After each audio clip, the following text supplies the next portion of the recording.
Information is everywhere, and aggregating it manually can take more time than it's worth. SOLIDWORKS Manage 2020 makes this effort easier by introducing Microsoft Outlook integration and expanded integration with SOLIDWORKS PDM. Emails in Microsoft Outlook can now be saved directly in SOLIDWORKS Manage.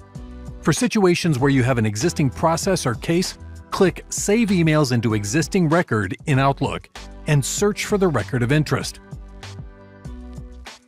When you need to access the email in the future, go to the Emails tab on the record to view it. With this integration, you don't have to remember additional steps to associate emails with records. Simply link the email to a record directly from Outlook.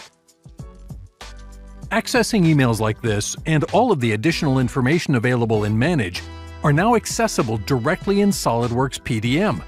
Just navigate to the desired area in the SOLIDWORKS Manage tab. With the integration with Outlook and PDM, SOLIDWORKS Manage streamlines your experience capturing and accessing important information.